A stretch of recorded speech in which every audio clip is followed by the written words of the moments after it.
Okay. 3, 2, 1. Hey, everybody, it's Abraham DeWeese from Seattle Sports Union. Once again with Brian Soulman Solack and Matthew Paige.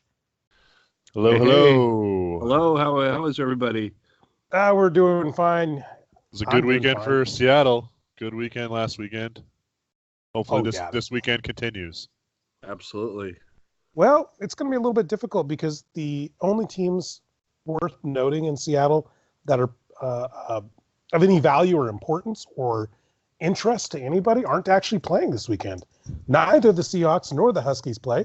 MLS Cup season's over, and so that's right. The Seahawks are on a bye week. Okay, yeah.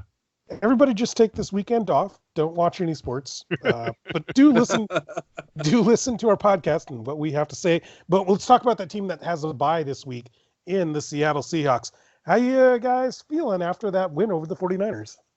That was an outstanding game. It was much better than that Tampa Bay Buccaneers game that we talked about the week ago. Much more exciting. It was obviously the outcome was in our favor, but it was a much better game. Obviously, it was. We won against probably the most balanced team in the NFL. Our defense stepped up in a huge way compared to the last couple of weeks, and I was impressed. I think I gave up like 4 or 5 times during the game, like going, "Oh man, it's over. This is it," And we kept coming back, or they kept handing the ball back to us. It was one of those games that was not good for your blood pressure. No, definitely not. But actually, if we took a look at the entire season, with the exception of perhaps that Ravens game, every game's been like this, hasn't it? Yeah, I guess so. When you think about it, to a certain extent, yeah, definitely. Russell's really had to pull out the fourth quarter and overtime magic this year, hasn't he? That's what I said. Say every week he's got God on his side once again. But you said on Mondays he does not. So that was actual real Russell Wilson that we saw then, isn't it? That was real. Well, yes, it was. You caught me there. but his statistics weren't as good as every Sunday that he has God on his side. Hey, W is a W is a W. True. Right? We can thank the defense for that one, though. Well, let's talk about that W, because there was some sloppy play, but we still pulled out the win. And I'm speaking of the 3 fumbles and interception. How did we pull off this game with that much miserableness on protecting the ball? Sounds like an Oregon Ducks game. You can go first, Matt. Oh, all right. Well, it was that Oregon Ducks defensive line for the 49ers, Armstead and Buckner. But no, I have to put the interception solely to blame on Russell. I don't know what he saw or what he was thinking on that play, on that throw. It was underthrown. It was behind Hollister, and it was just a poor choice. But the fumbles, I mean, when you got a defense that talented and that physical, it happens. I mean, it's no. I disagree. Because we've had this same kind of miserableness with protecting the ball throughout the season. It hasn't been 3 interceptions, but I'm talking about fumbles. Carson's got a case of the fumble rooskies, as the SoCal Seahawk Robert English would call it. Metcalf, this is his 2nd fumble now. Rashad Penny's got a case of the fumbles. And for some reason, Jermaine Ifedi thought he was Walter Payton and tried to run with the ball. Yeah, I can't excuse Ifedi. I'm still surprised he's on the roster, but that's just me. But what I'm saying is this has been this way all season, even against lesser foes. Yeah, you are correct. Metcalf's becoming a better player week by week, but we talked about this last week. In my opinion, I think he still has a lot to learn. Had we had more experienced wide receivers, I don't think that guy would be starting right now. I agree. It could just, with him, it's he's still learning the game. He's got a lot thrown on him. coming out of camp and coming into the draft, all we heard was this dude's dumb and he can't run routes. He doesn't know routes, so he'd be like a vertical threat and that's it. And what more can you expect?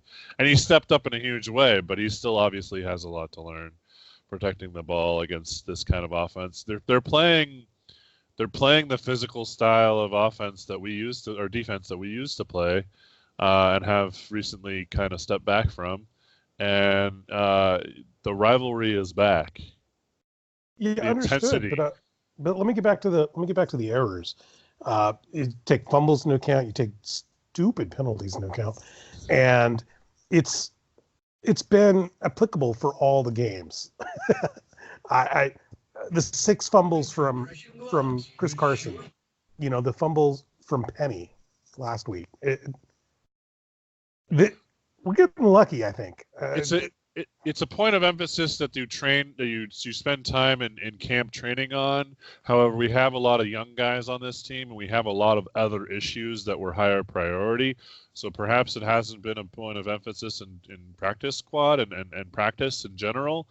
And something tells me that Carroll's going to address it, especially after this game and this week, in this off week. I'm sure they're going to work on it, but it's been a low priority thing considering all the other things they haven't been doing right. Well, when you take a look at the preseason, this team did not look that great on paper, and I personally did not see them at 8-2. I was kind of thinking more of a 4-4 team by this point. What does it say about John Snyder picking up guys like Clowney, Diggs, Josh Gordon? Just filling in those pieces once it was recognized what we have was not good enough. He's great at his job. Enough said. I mean, he's done that over the years. He picks up the right pieces and puts them where they're supposed to be. What we need. I mean, the guy's one of the I'd say top 3 at his position in this NFL. We should be very blessed to have this guy. Oh, I completely agree. The man is amazing. Signing Clowney, the Clowney was just fleecing. I mean, he fleeced the Texans. He absolutely did. There's no excuse for the Texans taking that deal. They look pathetic taking that deal, and that was an amazing deal. Diggs was a great pickup and kind of a surprise as well, but obviously we needed the depth. That was a smart depth pickup. And the Gordon thing, I mean, it was kind of a flyer. Like, why not? Let's see if we can get him. And I think we were surprised. I think Schneider himself was surprised that our waiver claim got him. That turned out to be valuable with Lockett's entry. Yeah, and he had smartly planned ahead and had some financial room under the cap in order to be able to add the player in the middle of the season like that. So that's also speaks to his quality as a GM. He's done a great job, and yeah, I'm over the moon, ecstatic to have this guy as our GM. Can he run the Mariners too? Real quick, is Lockett? I haven't heard lately. Is he going to be back next week? Do they think, or what? They think he might miss 2 weeks, so he might miss the week after. Last I heard, but he's okay and he's back home. Okay, ouch! Against Philly, that's going to be tough. I think on the road. Yeah. Well, let's take a look at Jadeveon Clowney. Obviously, we fleeced the Texans out of that valuable chip. What do you guys think about re-signing him at the end of the season? If Mr. What's his face, John Schneider can, I always think of John Schneider of that Dukes of Hazzard show, but if Mr. Schneider can figure out a way, he's going to, because I think we need to keep this guy on our club. He's a huge piece, and I think Jaron Reed had a hell of a game on Monday night to where it opened up opportunities for Clowney since he has been double teamed all year long. If we can't trade up and get a major force or find someone else to do the equivalent job, in the draft or otherwise, we got to see what we can do about signing Clowney. The problem is I don't know if we can afford him. He's going to want like $20 million a year, and I don't know if he's quite worth that much, but he's worth a lot. And he's doing a great job. My only concern is he is a better player than Frank Clark. Oh yeah, and we saw what Frank Clark got paid. Yes. It's financial concerns aside, absolutely. But in the real world, we have to work with our financial constraints. I would like to see. Sorry to interrupt, but with Clowney though, he's playing on an actually better team now, and that should go pretty far. Do you think he'll kind of give us a discount here?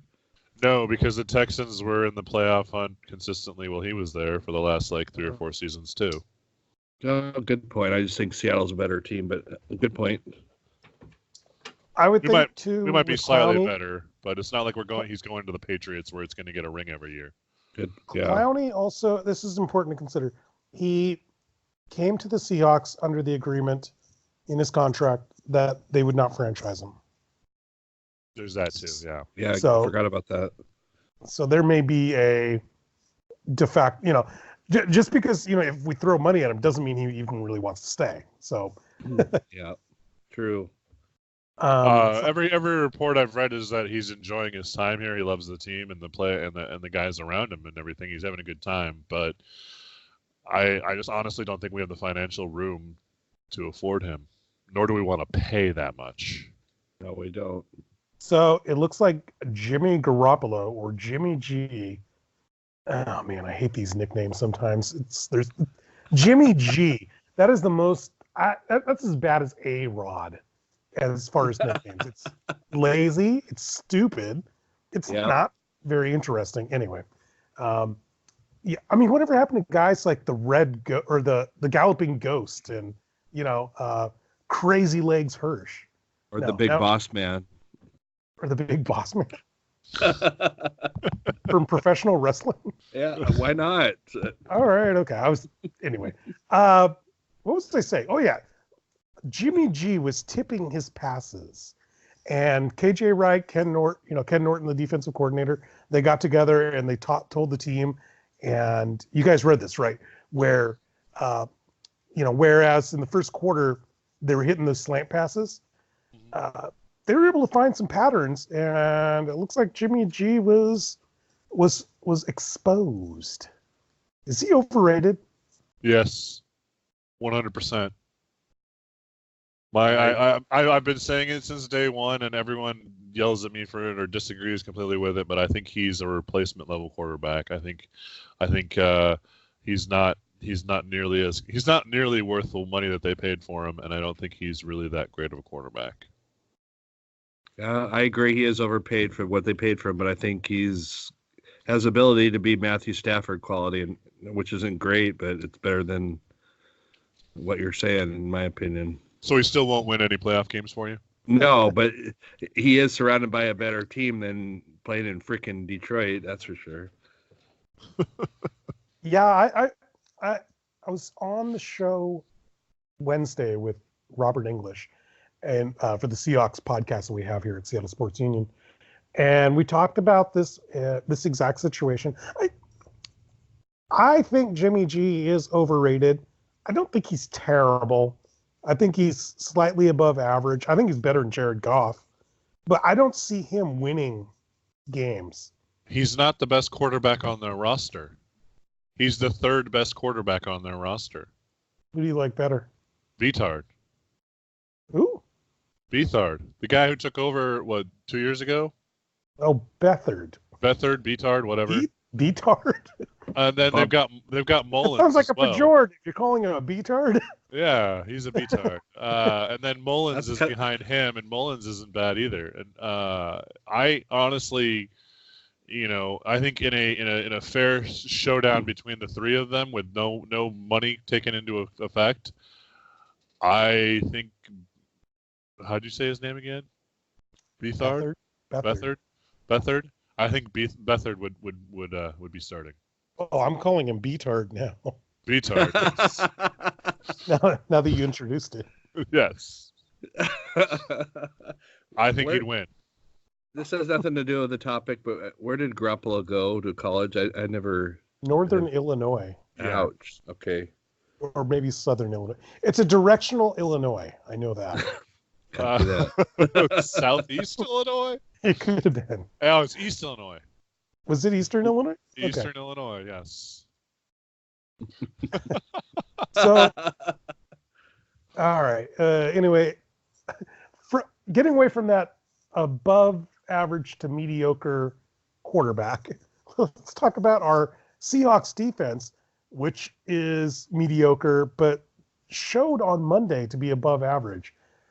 The performance that occurred on Monday, is that sustainable? Will we get play like that, or will we end up getting play like we did against the Saints? Or was this just a glitch? I'm going to go first on that one if you're okay with that. But I think if we can keep that level of play against Philadelphia, then it's definitely not a glitch. But get away from if. I want to know from you guys: is that the real Seahawks defense, or was that an anomaly? Right now, I say anomaly until we see the next game. Got to prove it to Soul Man. Exactly. All right. Right now, the one thing I've noticed about this team is all year long we've played to the level of our competition. So if our competition sucks, like the Buccaneers, we play at their level. And if our teams, if we're playing 49ers, who are really, really good, we rise to that level. So depending upon the situation, you're going to see that defense again. Yes. I think we're just playing at the level that I don't know how we can shake that, but we just continue to only play at the level we need to just barely win. I'm hoping that's not the case, although that is exactly what we've seen for 10 games in a row. Consistently, yeah. I'm hoping that the acquisition of Quandre Diggs gives the team a little bit of leadership that they might have been lacking. In the corner and back in the secondary, you mean? Yeah. Yeah. I liked what I saw from him, and it was great that he had that bit of an impact immediately. So yeah, hopefully he does harden up our secondary, and we stop seeing these just crazy passing games where they just throw over our defenders and around our defenders, and they just look like idiots. Right. What do you think about the constant complaints by 49ers fans that their best guys were injured? Tough cookies. Yeah, shut the hell up. Me or them? No, not you. Them. Well, sometimes you get hurt during the football game. It is what it is. You got a piece of Jimmy G's not the best quarterback, and we proved it to you. We beat you, so shut up. Well, my answer would be also, hey, guess what? We still have one more game to play you. That's true. My discussion, I had a discussion with a 49er friend, and I brought up, for every name that he brought up, I brought up an injured Seahawk. So, you can sit there and complain about Sanders, your best receiver not being in the game, or you can sit there and complain about Kittle, not being in the game. Well, I can sit right here and complain that Luke Wilson got injured, that Tyler Lockett's injured, that Will Dissly's injured. Yeah, we can do this all day. Exactly. We're on our fourth string tight end out there. I mean, come on. Yeah. They were only on their second string tight end. We were on our fourth string tight end. Yeah. And remember that one play where I think it was either Ford or Buckner. They ran right up the middle, tossed Joey Hunt aside. So we don't even have our starting center, Nope. The key to the offense. Yeah. So, yeah, like you guys said, tough. Yeah, you play with the team you have, and if you didn't have the team, well, you didn't have the team.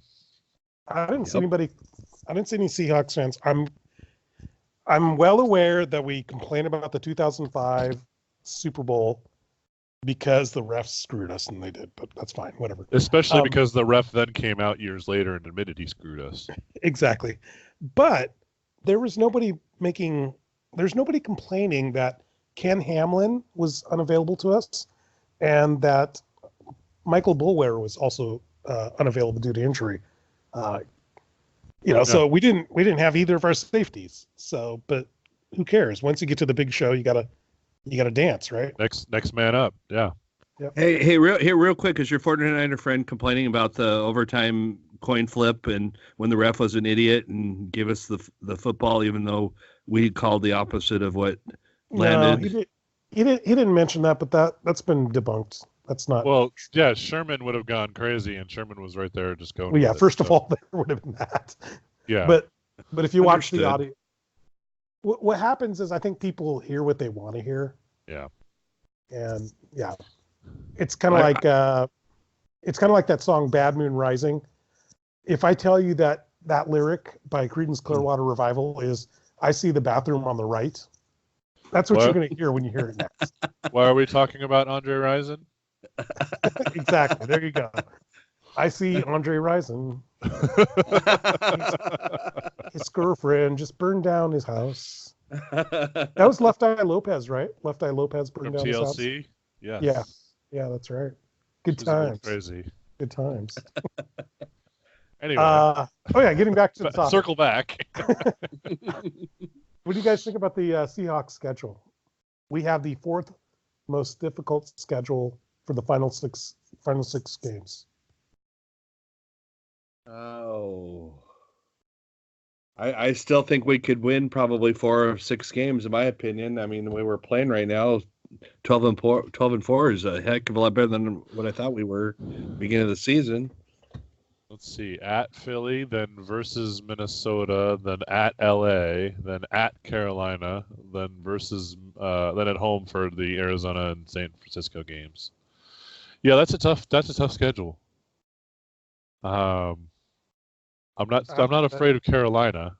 I've got to say 3-3 that we beat Carolina, we beat Arizona. We beat Arizona. That's what I see. What do you guys think? Yeah. Wow. I think we can go 4-2. That just saying. I think we'll lose to Philly and probably the Rams. That's my opinion. Matt?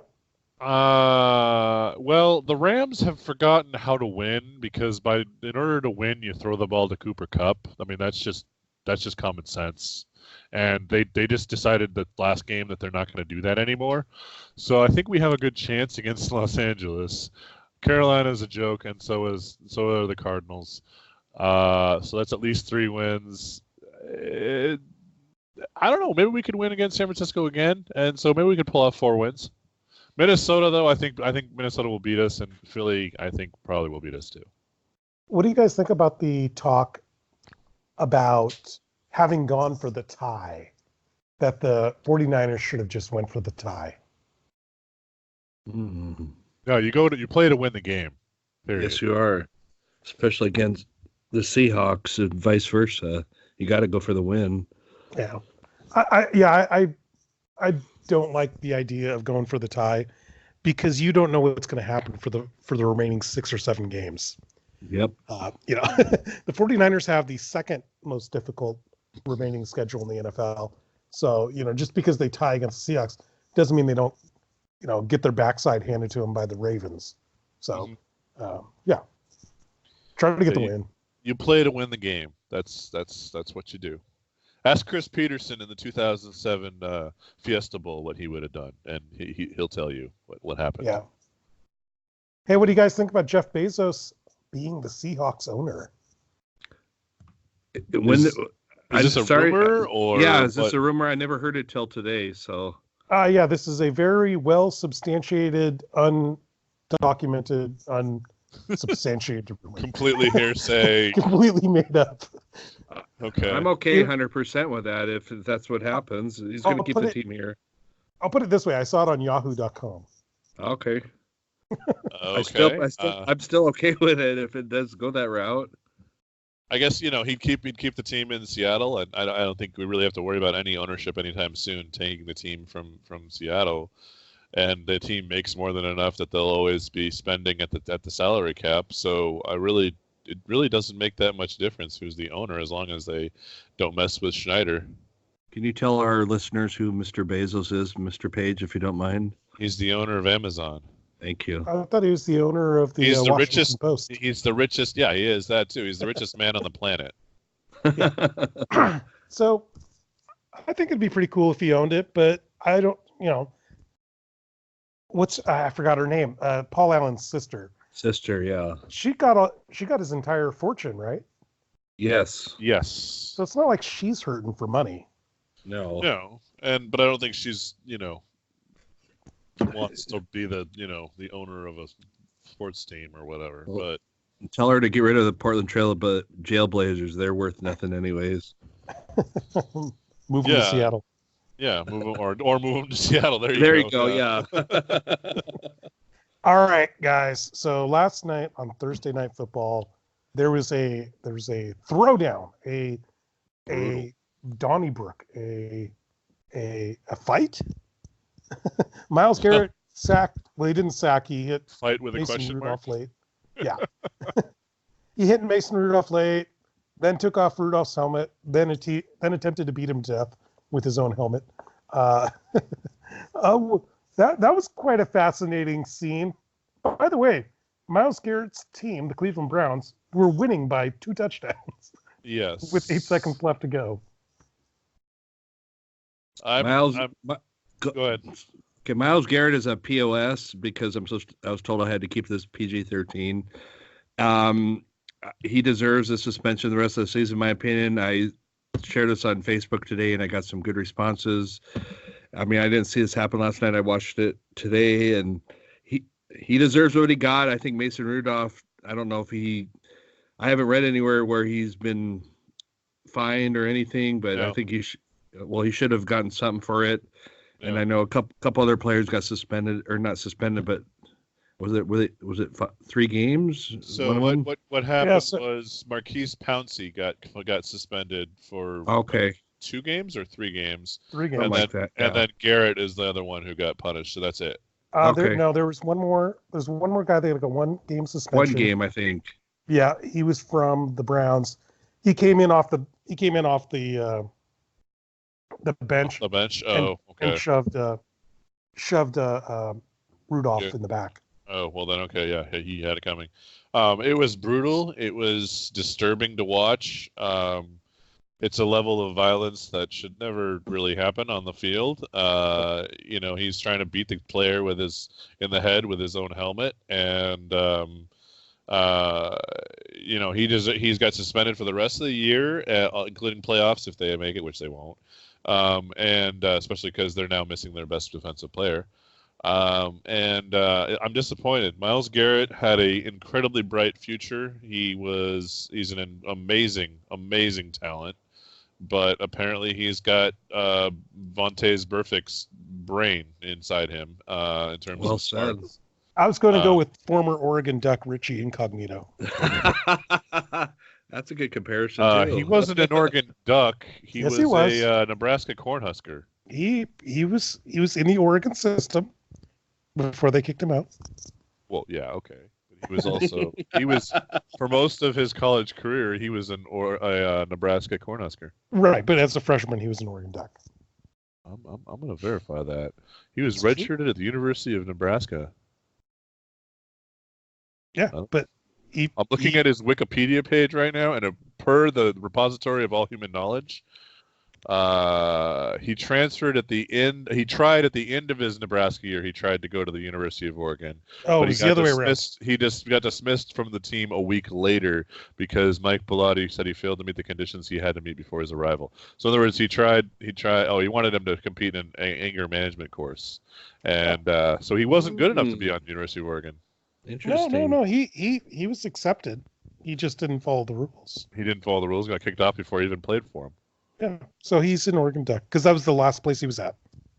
Anyway, moving on. So what's your opinion, Ham, on what happened?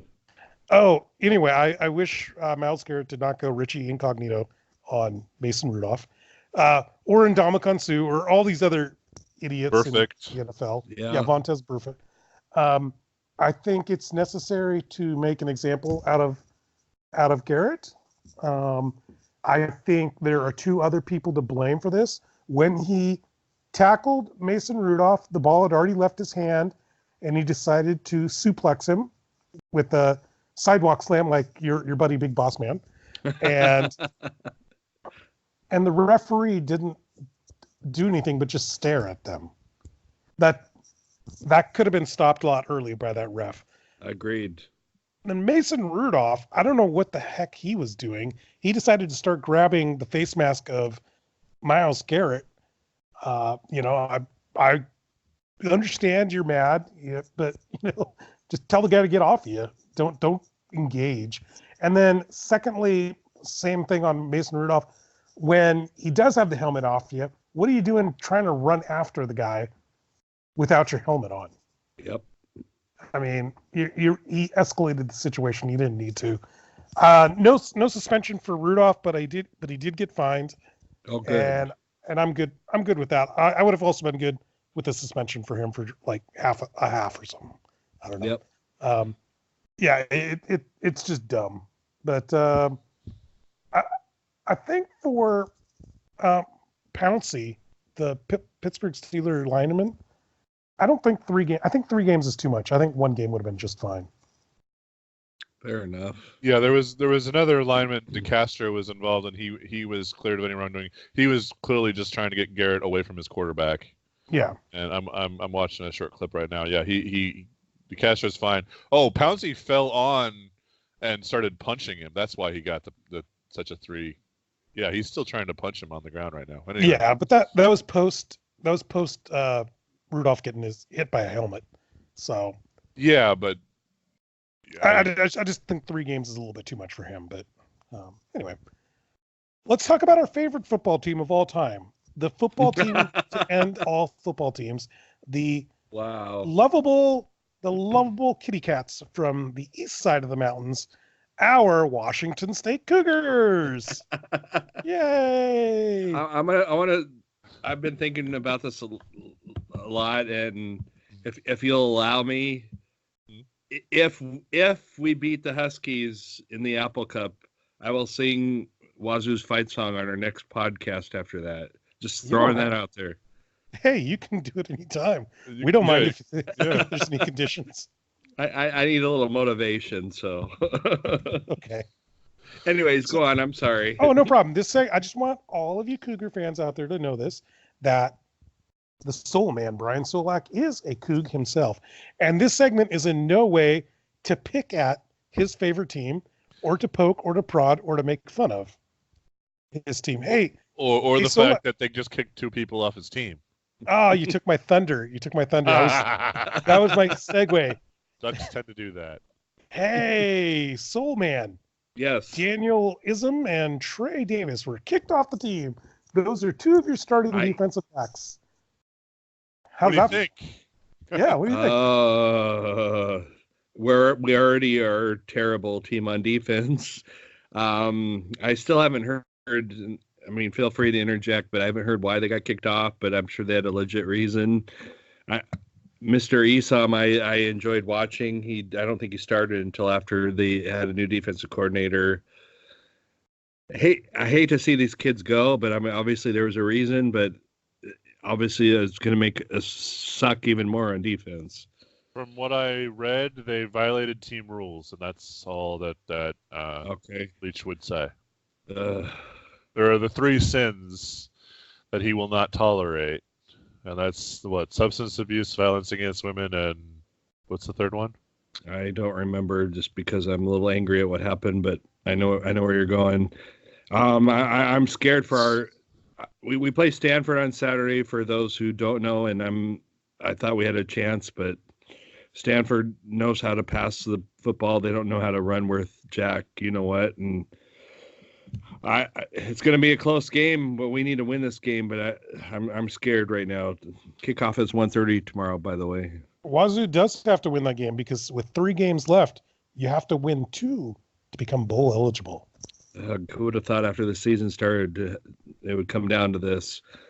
We play Oregon State next week. We got to win tomorrow, and we got to win next week, because I don't see us beating the Huskies once again. I do have to give you credit, Soul Man. I want to say about 4 or 5 weeks ago on this very show, you screamed at us that Wazoo would never, ever win another game. And they won 1 or 2, but I think you predicted this spiral. Thank you. I did. I mean, I agree that I don't know if I screamed, but I get what you mean. Well, you're very terse. Okay, fair enough. I do remember a discussion where you were a big a Nancy naysayer, and you wrote some articles saying that there were still hope, but then you confided in me that you had no hope. I do. I'll admit that I don't have hope in this club right now. I mean, I'll come out and say it. I know you guys will respond to me later, but it was hard for me to write an article this week, which I didn't because I'm really disappointed in this football club right now. But you have something that you could hang your hat on this last week, right? Because the Pac-12 actually came out and said that their ref, who screwed you, by the way, in that game against Cal, that they actually got it wrong. Finally admitting that the Pac-12 refs are the worst in the history of the universe. They're terrible, yes. It was like a 40-yard swing in one direction, too, wasn't it? Yeah. To be exact, 57 yards, but yes. So it could have been, it could have been a touchdown instead of a field goal at the end of that drive. Correct. We still probably would have lost the way the hell we're playing right now, but that's a big difference. What's this Larry Scott can ever come to the decision that he's a piece of crap and they can get somebody better in charge there? This is a sore topic, guys. Sorry. I agree and I understand, but I was going to say real quick, sorry. Larry Scott probably is safe because of the fact that he has helped expand it to the Pac-12 and he's brought in that millions and millions and millions and millions of dollars to all these schools. So they're probably cool with him. Is that why Minnesota didn't jump to Oregon? In the CFP? Yeah, sorry, I just had to throw that out there because I thought Minnesota was going to jump both of the Pac-12 teams just because they were like 17th. I mean, they already made a huge jump as it was. Whoa, guys! We're picking on Wazoo, not on Oregon right now. Yeah. Sorry, there's a time and place for that. My bad. Every other day of the week is the time for picking on Oregon. But hey, did you guys see this weird rumor about Mike Leach going to the Razorbacks of Arkansas? I call bull. We needed to talk about what I can say and not say, but so I call BS. I do too. That seems like a downgrade. 100%, and not because I'm biased. Why would he want to go there? It's an SEC. It's an SEC school, right? It is. So recruiting would be 1,000% easier. Yeah, but you get your brains kicked in every week. Exactly. Yeah, but was it only 5 years ago that the Arkansas was actually a decent team? They were a top 25 team. I mean, they were, but there's a difference between Arkansas and Tennessee, a place that he applied for earlier. Tennessee has a much higher profile and gets a better level of talent. True. Arkansas is it's the bottom. Well, it's not Missouri, I guess, but no, but compared to the schools he's had to recruit at, it would be 1,000 times easier. It'd be a huge upgrade. Yeah, it's like going to Oregon State, though, and that's my perception.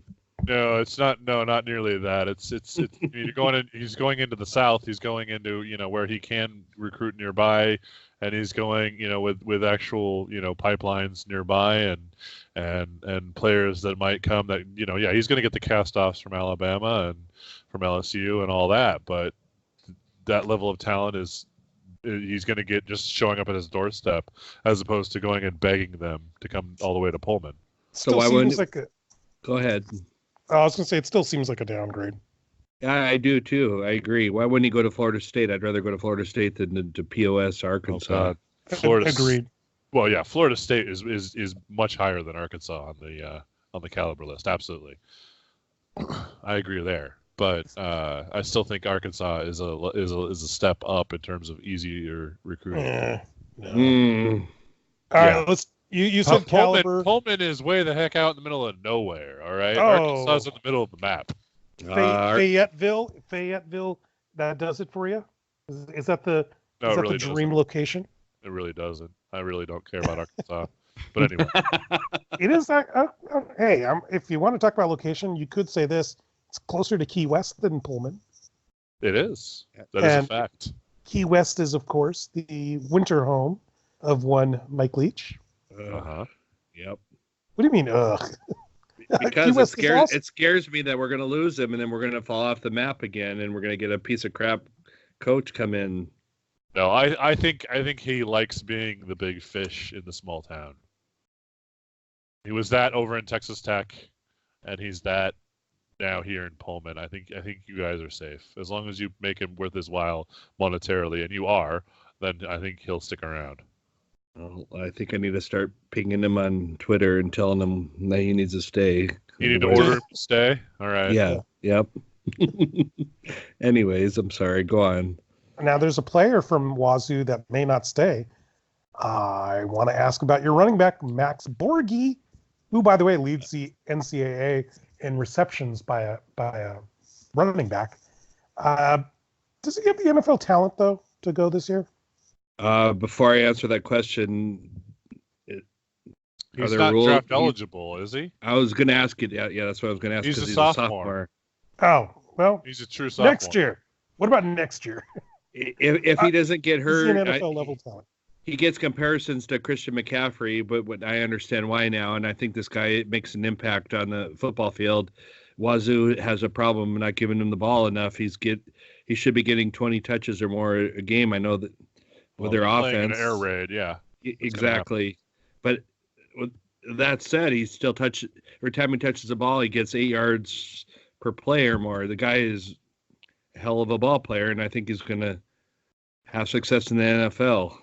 I absolutely agree. I think he's an NFL caliber talent. I think he fits that McCaffrey or Le'Veon Bell or James Conner type role where he's more of a receiving back, but he can also run from behind the line of scrimmage as well. Put the ball in his hands and he makes things happen. And I think as long as he doesn't suffer any major injuries or whatever, I think it'd be smart for him to go out after next year when he still has the most tread on his tires, so to speak, as a running back. I'll agree with that. Were you guys aware that a couple of alumni from Wazoo found $2 million in their couch? You know, it was just between the cushions to help Wazoo build a practice facility. I did hear about that, and I'm really excited about that and happy for the university. Well, Wazoo has a sugar daddy now. It's pretty awesome. We have a few sugar daddies or sugar mamas, but yes, believe it or not. Speaking as experience from Mr. Daddy Phil Knight, it's nice to have a sugar daddy. Yes, it's. You lost me there when you said Phil Knight. Sorry. No, we're the Nike University, as we're known to UW players. Yep. University of Oregon. How much money he's spent on that and Stanford. He's actually also dropped a lot of money on Stanford too. But anyway. Yeah, that was a boring story. Let's move on. So let's go to the Seattle Sounders. Wait, real quick. Okay. Just don't let Matt talk. I was falling asleep. Okay. If I'm saying it correctly, our athletic director Pat Chun, he is much better than that jackass who went off to Nebraska. Even though he did bring us Mike Leach, but the guy knows how to raise money, and okay, hats off to this guy. He deserves a standing ovation. I'm very, very happy with what happened. Anyways, now you can move on. Sorry. Great. Let's go ahead and move on to the world of soccer, leaving Matt's comments about something boring far, far behind. I'll edit that out in post. Okay. Just kidding. I'm not doing post. That's what I figured. I'm like, he's too lazy to do post. Okay. So the Sounders won their second MLS championship in 4 years. Yeah. That's pretty cool. That's badass. Yeah. All credit to the Sounders. They are an amazing team. They did an amazing thing. And congratulations to them and the organization. Could a certain baseball... Go ahead. Sorry. Could a certain baseball team in this town maybe learn a thing or two about how to build an organization, a winning culture? It must be the Seattle Mariners you're talking about, huh? Yeah. It's not O'Day High School. He's not talking about the Highline Bears or yeah. Yes, they could take several lessons from the Sounders. I didn't know that they never missed the playoffs. Is that true? They have never missed a playoffs in their Oh. 10 years. To be fair, it's like is it the NBA or the NHL playoffs where pretty much everyone goes? Yes and no, actually. It's like eight. So It's like 7 or 8 teams go in this, each conference. yeah, but this year it's a little bit harder because they have not increased the playoff positions, but they've increased the total quantity of teams. So from year to year, it's not really that good of a comparison. Whereas in the NBA, they've had the same amount of playoff teams and total teams for 30 years. So Yeah. Okay. it's a little more variable for soccer, and probably will be for the next 10 years. Okay. Yeah, I do have to say, sorry to interrupt, but I do have to say, coming from a guy who knows jack about soccer, I did predict the final score 3-1, so I am proud of that. You did last week. Did absolutely Spot on. We were watching. Thank you. Abraham and I were watching the game together at a friend's house, and I got that message from you, and we both had to admit that yes, you had predicted it correctly. Thank you. Anyways, go on. Oh, I was just going to ask, the MLS, we were talking about basketball, and the MLS actually did something interesting. They stopped trying to do their draft like basketball or the NFL. So they're deciding they're not going to do televised reveals or anything like that. They're going to go to the baseball model where you just have the GMs on a phone or in a room. They make their picks and move on. You mean the MLB model after round 1 or whatever? They're trying to televise it now. They're trying to build up. There is an actual like televised first round for MLB. There is, but it's kind of a joke still. It's still, yeah. But yeah, anyway, get your idea. It's not at the NFL level or the NBA level, and there's got to be reasons for this, isn't there? The pool is so huge, and the players are unknown. I think that's probably what it really is. With basketball and football, the NCAA sports are so huge that people know these names, people who have watched these teams. Whereas in college baseball is not really a big thing, and they're drafting players from high school, which there's no way you'd know about them unless you're local. And MLS, they're recruiting, internationally, and so you're not going to hear about some kid in a high school in Mexico somewhere. How many rounds is in how many rounds are there? I'm just curious. I actually don't know. I believe it's kind of similar to the baseball model where you can just keep going until they don't have a 40-man roster, but they do have a limit of how many players you can have in your system. Okay. But yeah, it's not very many rounds. It's like 2 or 3 rounds, but you can keep going if you need people. Is there a minor leagues for soccer? Seriously, I'm curious. Yeah, there is. I'm curious. Yeah. Okay. There's a team down in Tacoma called Sounders 2. Okay. Nickname S2, and that's their minor league system. They also have an academy. So think of baseball. There's the Dominican Academy, right? Yeah. And they have the same thing, but it's in America. And so they have it's a junior league, kind of like WHL. Okay. And if there's a kid named Danny Leyva, he's 16 years old. He was in the academy, which they played down in Starfire in Tukwila. Once the Sounders see somebody they like, they have to sign him by the age of 18. Otherwise, he just kind of becomes a free agent. Oh, wow. Yeah.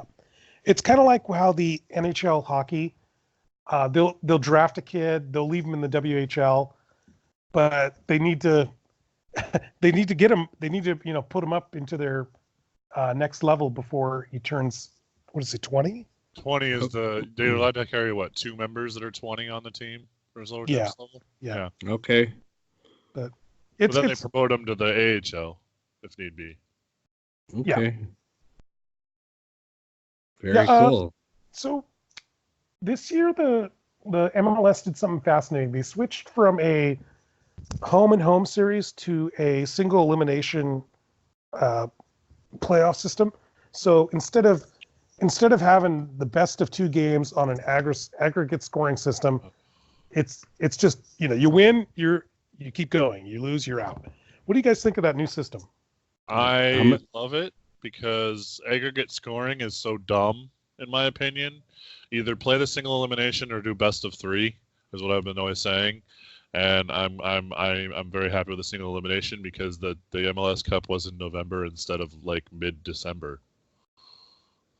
And on my end, coming from a guy who doesn't know jack, again, I got to watch my language here, but I was quite intrigued, not because we cover the Sounders, but because I thought that was pretty cool. How they play. The format was this year. Anyways, long story short, I hope they stick to it, and I hope it was popular to where they.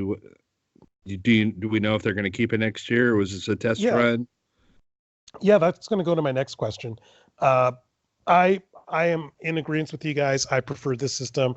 I hate getting text messages from my soccer snob friends, and I know a fair amount about soccer. I mean, how difficult is this game really? You kick the ball in the goal. Ta-da! Don't use your hands. Obviously there's strategy and etc. But just from a standpoint of watching the game, it's not a complicated game. Mm-hmm. But when you have a system of the Sounders having to go to Salt Lake City, and if they tie, then that gives them some sort of advantage versus if they lose, versus whether they lose by 4 goals or 2 goals or, you just end up in a system where I'm bored. I don't want to have to do homework. Yeah, the math gets dumb pretty quick, and I don't like aggregate scoring at all. I think it should be just straight. Hey, did you score more? Yeah, okay, you won.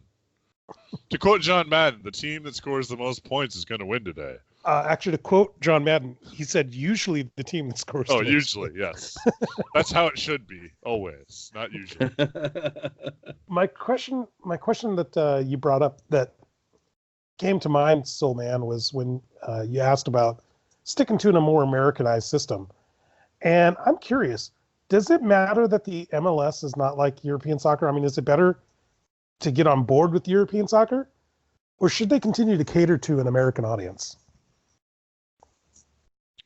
For someone like me, I think they should continue to cater to an American audience if they want to get more fans involved. That's just my 2 cents. I have to agree. I mean, it's about that's where their viewers are. That's where the players are. I mean, if we want to build a base of big soccer fans and everything, I mean, we can change the rules down the road a little bit if you want to. But you want to build your viewers, you want to build your base, you want to keep your revenues up. You give the fans what they want to see. And so, yeah, you turn America into a pure soccer country, then you can worry about it down the road. Europe does a different way. That's fine. Yeah, that kind of has always baffled me, that there are complaints by soccer snobs, we'll call them, that this isn't true European soccer, European football, whatever. Okay, then you can watch that. Yeah, in today's world, there's plenty of cable packages that let you watch it. Go watch it. Yeah. The MLS wants to play in the summer, and that's a lot better when you look at how much colder the United States is than a lot of the countries, like Spain or Italy.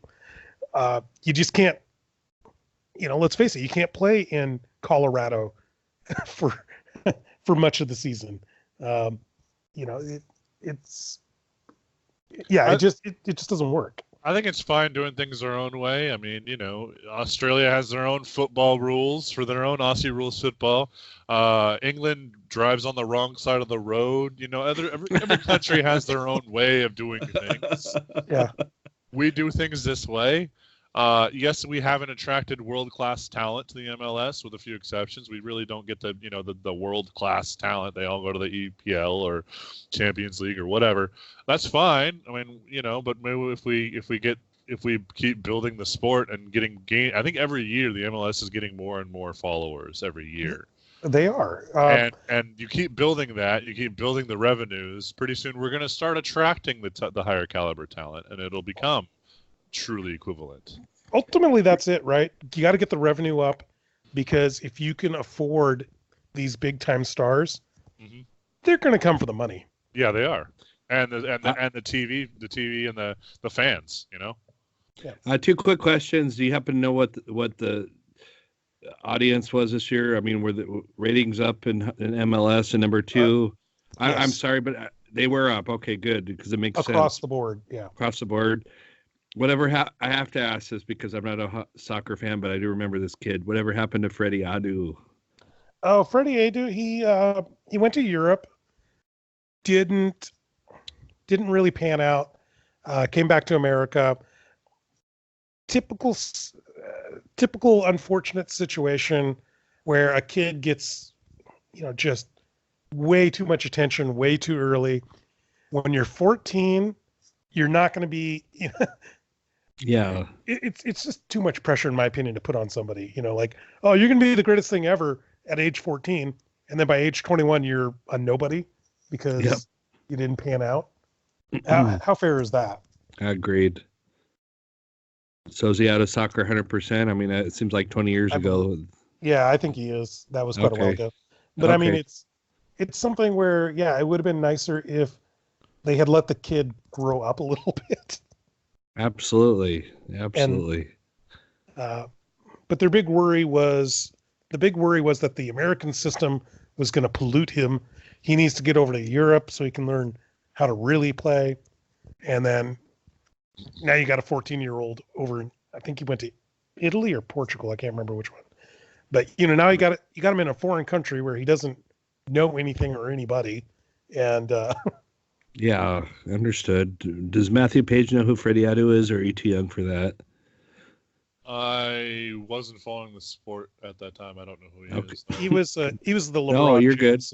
He was the LeBron James of soccer. Yeah, it's kind of fascinating. LeBron James never went that route. I mean, he's still a weirdo, but like, yes, he is. He somehow managed to keep it together and have a successful career. All right, let's talk about baseball because we need to get that stove hot, don't we? If we're gonna have a hot stove league. Yeah. All right. GM meetings coming up here soon. Actually, the GM meetings were this week. Oh, is that this week? Okay. But the winter meetings, the ones you're really thinking of, which include anyone other than the GMs, they include the whole team, are next week, I believe, or the week after. Okay. It's close. I agreed. All right, let's stoke these fires. Mitch Haniger, should the Mariners trade him? What do you guys think? A year ago, yes. Are they a little late? Are they a little late on the? I think at this point, unfortunately, he's damaged his value, and we're not going to get nearly enough for him to make it really worth our while. Did he damage his value, or did he damage his ball sack? Is honest question. Both. Fair enough.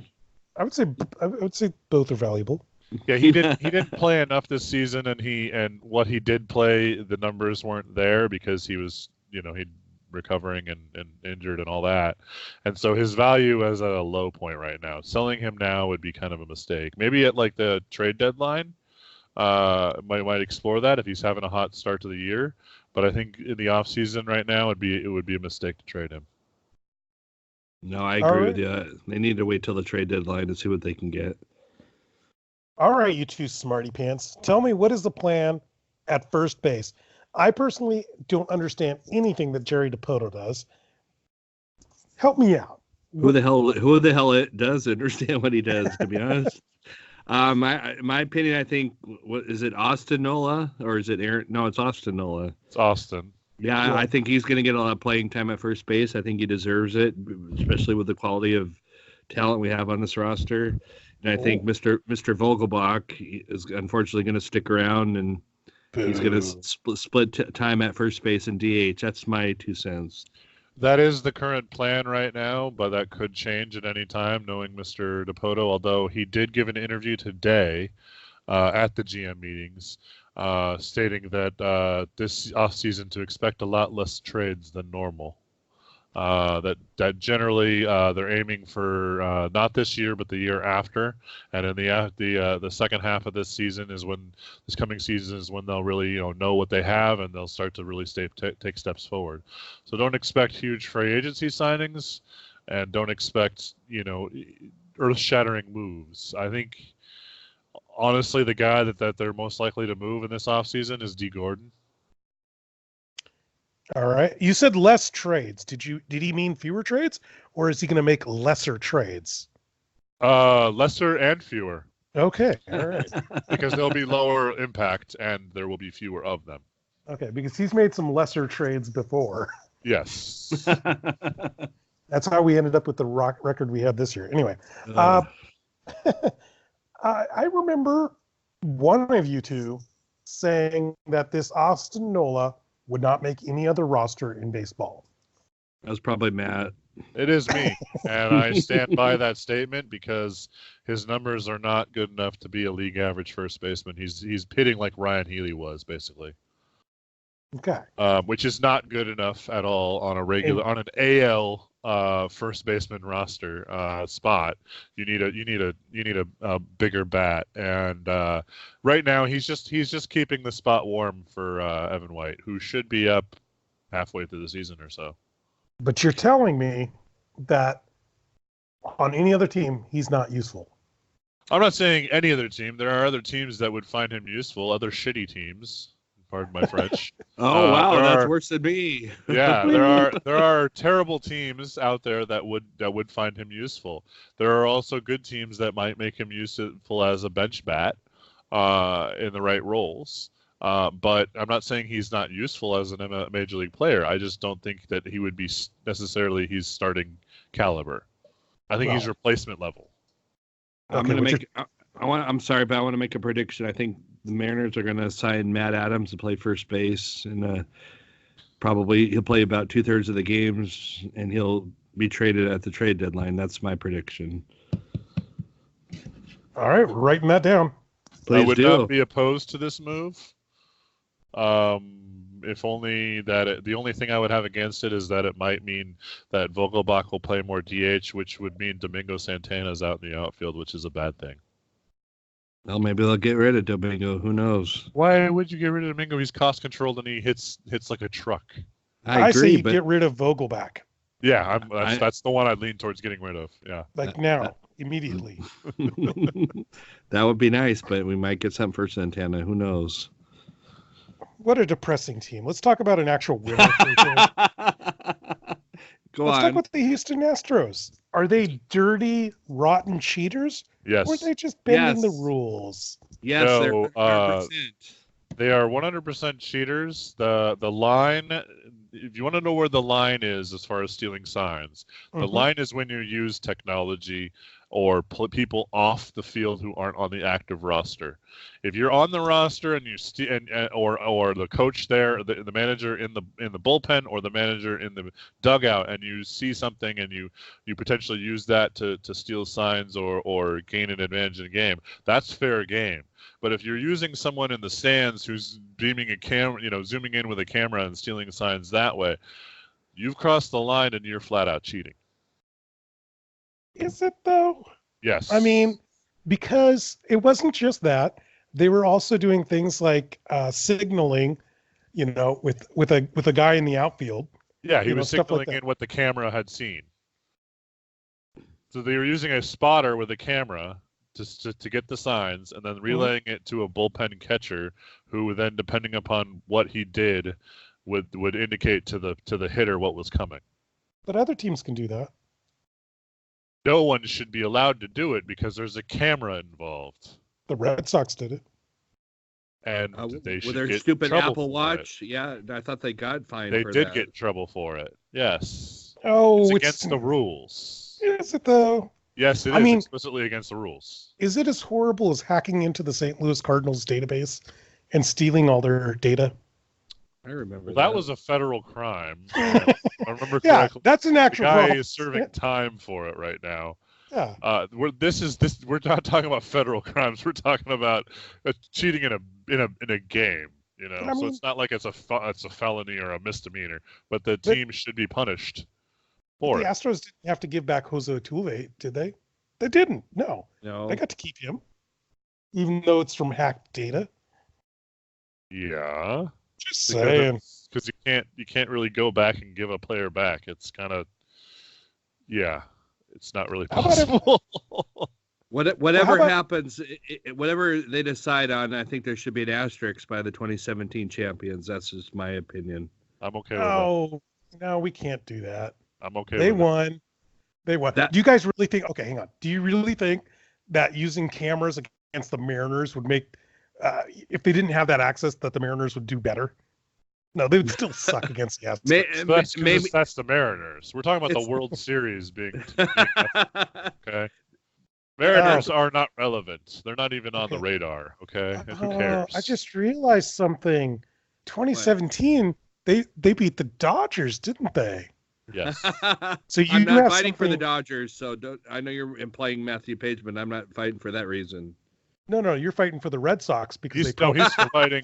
He's fighting to protect the integrity of the game. Is what he's fighting. integrity. Thank you. Alex Cora, your boy Alex Cora has been implicated as one of the cheaters. Yeah, and if that comes out to be true, then they need to suspend the son of a bitch. I said it there. If Matthew Yeah. Page could say that other No, I word, I agree. could say, I agree. If the person broke the rules, they should face a punishment. They should make an example of these people who are breaking the rules, and it is explicitly against the rules.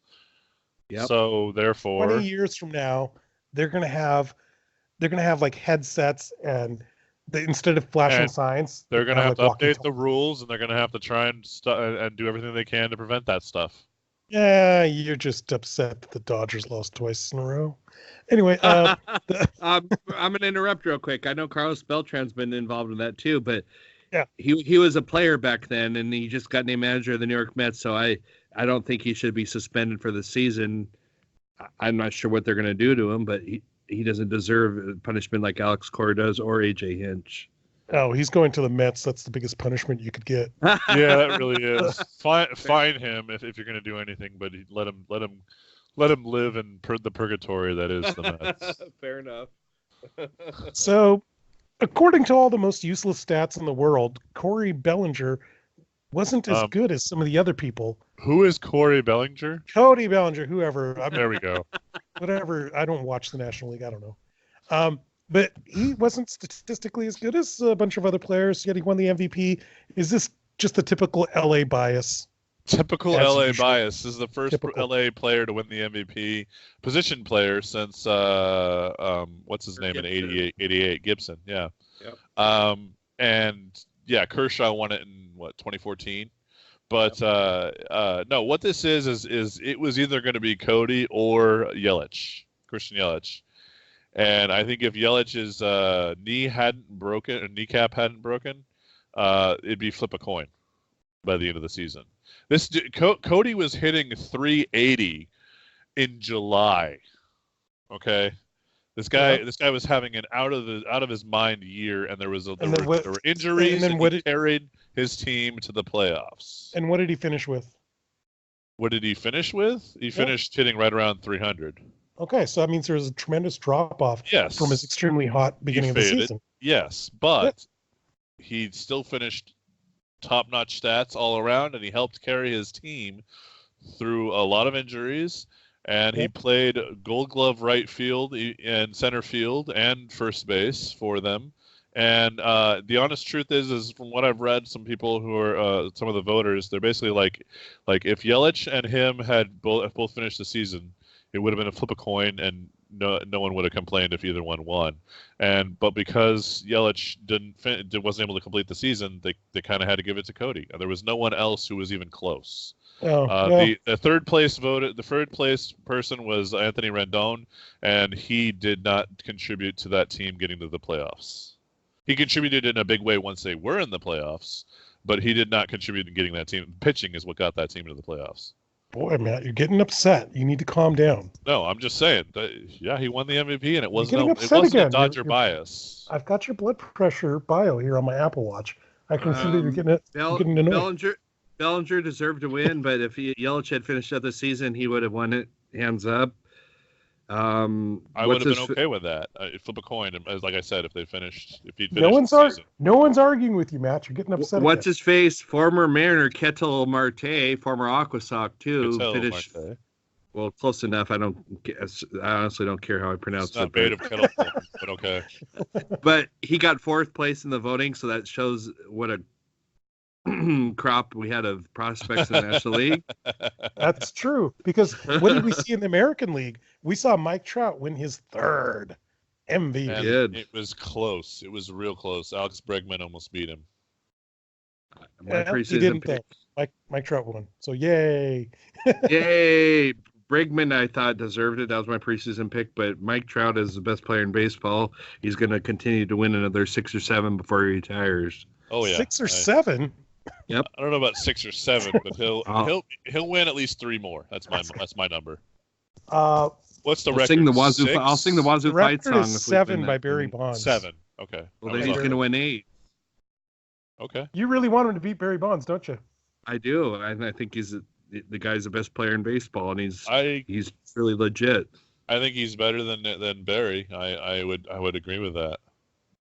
If he does not get hurt, I think the Astros. My gosh, where the hell am I right now? Angels. The Anaheim Angels paid a lot of money to keep him, but I think they're going to prosper on that contract. They're going to have a couple titles. Let's talk about that contract. It's a 12-year contract. Mm-hmm. Have the Angels learned nothing from Albert Pujols or Robinson Cano? They didn't sign Robinson Cano. No, I'm talking about the contract. If you want an example, use Josh Hamilton, who they did sign. Well, I used Albert Pujols, which is a good enough example. Okay, answer the question, will ya? Now the answer is they did learn some, but the reality is that they made back that Albert Pujols money in like a year and a half, and it was still totally worth the deal for them from a financial standpoint. They made crazy money on that deal. Yes, they still owe him for another 4 years or something ridiculous, but they made crazy money, and if they had let Mike Trout leave, they would have lost like their entire fan base because he's just so beloved and he's their entire team. Yeah, but keeping Pujols on that team, isn't that a detriment to a roster spot? Right. Well, now it is, yes, but So money aside, don't they feel like they probably have to keep him around because they can't trade him? Oh, no one's going to take Pujols off their hands. And like I said, I mean, he's owed a lot of money still, and a couple more years to come. So, they gotta find a spot for him and I guess wait on it. That's what I'm saying. Have they learned nothing? Well, no, but like I said, they made a lot of money. Okay, they have 2 more years. I just pull it up. They have 2 more years and $59 million that they owe to Pujols. So they're just going to kind of suffer it out the last 2 years. He's got a full no trade clause too, so he would step in and say, "No, I'm not going anywhere." I understand your question about Pujols, but I think Mike Trout's the best player in baseball. And unless he gets severely hurt, he's going to be the best player for the next 15 years in baseball. The guy is we chose Dustin Ackley over Mike Trout. That's what a big mistake Seattle did. I know a lot of other teams screwed up too. But Mike Trout has had a 72.5 WAR over his career. The guy, he's going to be top 3 in MVP voting every freaking year till the day he retires. Well, and the other thing to consider, though, also is the Pujols contract was signed when he was 32. Trout signed this when he was 27. 28, yeah. Or 28. Okay, so 28. Pujols is good, but Trout is a better player in general. That's just so I know you guys are concerned about all-out rebellion from the Angels fans, but if you traded Trout and you turned your team around into a winner, wouldn't they forgive you at some point? Yeah, but what are you going to get for Trout that will turn you into a winner overnight, guaranteed? Mike Cameron and Brett Tomko. Yeah, that's not going to do it. Sorry. That was one season for that was one season, but yeah. There was more than that. There was wasn't Antonio Perez in that deal or something? Some shortstop prospect that never panned out. Well, I'm talking about the guys that actually worked out. But remember, Pokey Reese was untouchable. We couldn't have Pokey Reese. But they got some money out of that trade too, and we got Aaron Seeley and John Olerud. That was a great 2001 season, but after that was Yeah. Anyways, we'll move I miss on. John Olerud. Can we have John Olerud again? Oh yeah, Evan White is the second coming of John Olerud. So Gosh, I pretty hope soon so. we'll have him. Except I he wonder can't if pitch. will he wear a helmet? He will not wear a helmet. No. Okay. Well, when he's batting, he will. Oh, good point. Good callback there, Soul Man. You brought up that John Olerud was actually a pitcher and batter in college, and could have been. He could have been a pitcher in the major leagues. I think he made the right choice. He was that good. Yeah. I think he made the right the Blue choice Jays to play first. But the Blue Jays wanted him every day, so they put him at first. Is that where the injury happened that made him wear the helmet the rest of his career? No, that was because he had a cancerous tumor in his head. Oh, okay. And after the surgery, he decided that he doesn't want like a line drive to his head. Correct. Decided to wear a helmet. That was depressing. It was. Yeah. All right, so to finish the show on a bright note, he's one of the few major leaguers to ever go directly from college directly to the major leagues. There haven't been many of those. No, there haven't. I can't think of a recent one. Recent one? Oh, I had one on the tip of my tongue. There was one in the early 2000s. Oh, I forget who, but for some reason Dave Winfield comes to mind. Yeah. And that's about it. I mean, like there's only been 6 or 7 in the history of baseball. So list of players who went no, there's a whole bunch. Directly to the majors from college? Players who debuted in Major League Baseball without playing minor league baseball, and I've got a huge list here on Wikipedia. But a lot of them are like back in the 50s. Oh, okay. There. Yeah. 2010, Mike Leach is the last one to do it. Oh, there we go. Wow. And Xavier Nady was the one before him in 2000 with the Padres. Well, Leach turned out pretty good. Chan-Ho Park did it. Well, Chan-Ho Park doesn't count though, because he was playing professionally before he came to America. Dave Winfield. Yep. Jim Abbott. Really? Yeah. I forgot about him. Yeah. Steve Dunning. Who? Never heard of him. Dunning. He was a pitcher for the Indians back in the 70s. I think you're starting to go back before our time. Yeah, I'm just trying to find any other names here you might recognize. Then what I must have been looking at. Much. Darren Dreifert for the Dodgers in 94. I do remember him. Ariel Prieto, pitcher for the Athletics in 95. So in recent times, it's been a lot fewer. It's been very rare, yeah. Okay.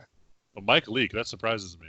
Yeah, that's pretty cool. He went straight from ASU to the Reds. Nice. Reds must have really sucked. All right, guys.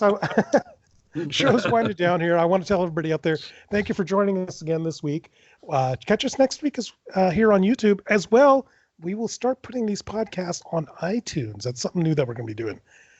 Check out our great articles on SeattleSportsUnion.com, and as well like us on Facebook and check out our great tweets from Brian the Soulman Solack at Seattle Sports 2. Have a great day, guys. You too. Good night, everybody.